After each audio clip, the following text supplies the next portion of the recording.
The Seven Seals by Saldi Shornock. In Revelation chapter 6, verse 1 and 2, we read, "And I saw when the Lamb opened one of the seals, and I heard as it were the noise of thunder, one of the four beasts saying, Come and see." Verse 2, "And I saw and behold a white horse, and he that sat on him had a bow, and a crown was given unto him, and he went forth conquering and to conquer." So the first seal in Revelation chapter 6, 1 and 2, the white horse is the period of church history, from the 12 disciples up to the time the Sabbath had not been changed from Saturday to Sunday. The crown represents Yeshua, Messiah, as the founder of the church. White stands for the purity of the church. Horse symbolizes running of the time. Bow stands for Christian progress. Conquering means evangelism. Crown means king. White means pure. And second seal, Revelation chapter 6, verse 3 and 4, we read, verse 3, "And when he had opened the second seal, I heard the second beast say, Come and see." Verse 4, "There went out another horse that was red, and power was given to him that sat thereon, to take peace from the earth, and that they should kill one another. There was given unto him a great sword." The red horse, the rise of papacy. Red is the stain of bloodshed. The Pope versus Emperors. Sword means death. This is the time when the Pope wanted to control Europe, and so he causes all emperors to kill each other. The emperors of the 10 divisions of Rome were fighting each other, not knowing that the Pope the is the is the cause of their fighting. Revelation chapter 6, verse 5, the third seal. Verse 5 we read, "And when he had opened the third seal, I heard the third beast say, Come and see. And I beheld, and lo, a black horse, and he that sat on him had a pair of balances in his hand. And I heard a voice in the midst of the four beasts say, A measure of wheat for a penny, and 3 measures of barley for a penny." The third seal, Revelation 6 verse 5, is hunger, a food crisis. A measure of wheat for a penny, 3 measures of barley for a penny. This is economic sabotage that was happened during the 1,260 years of papal supremacy.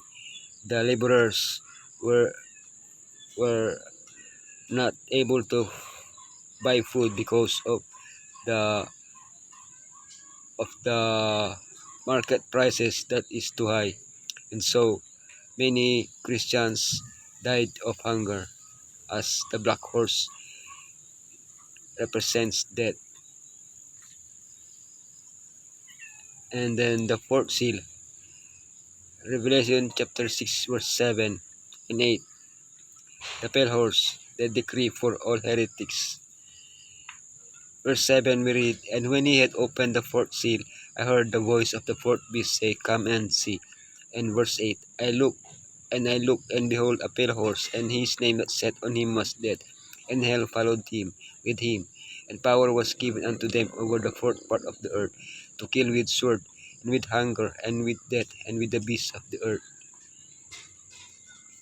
So this is the fourth seal, persecution time, for the Christians were martyred, the sword with the sword, and with hunger, and with death with the beasts of the earth.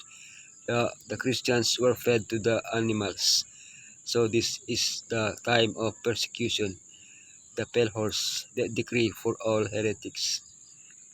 And then the fifth seal, Revelation chapter 6, verse 9 to 11, verse and verse 9 we read, "And when he had opened the fifth seal, I saw under the altar the souls of them that were slain for the word of God and for the testimony which they held."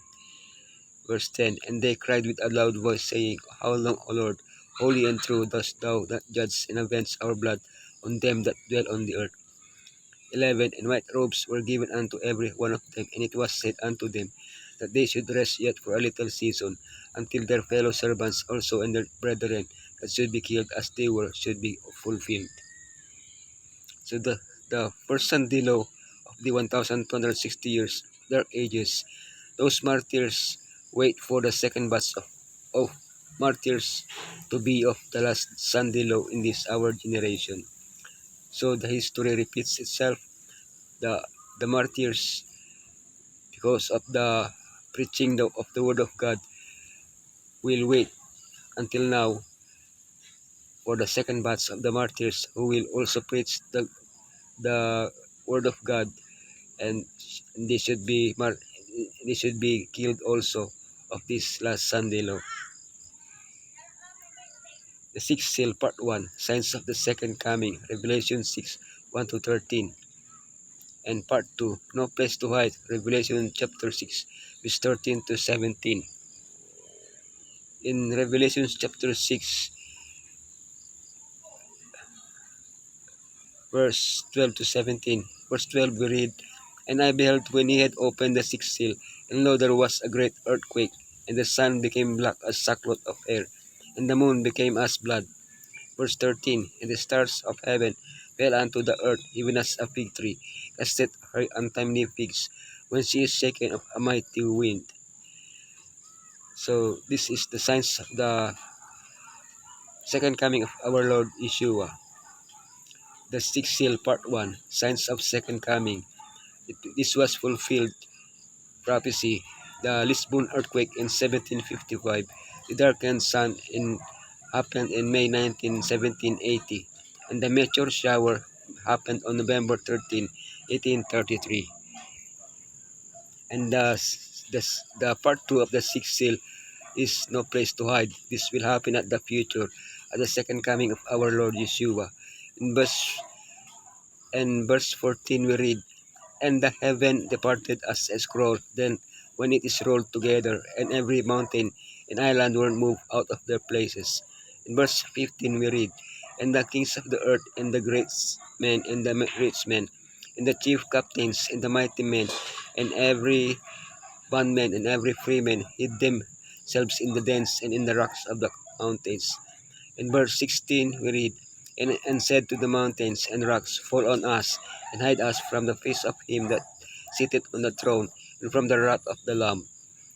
So these wicked people are hiding from the mountains, and they talk to the mountains to hide them. But the mountains, according to Revelation chapter 16, verse 20, under the seventh plague, and verse 20 we read, "And every island fled away, and the mountains were not found." So the mountains refused to hide those evil men that had the mark of the beast, who was hiding from the face of our Lord Yeshua as to his second coming.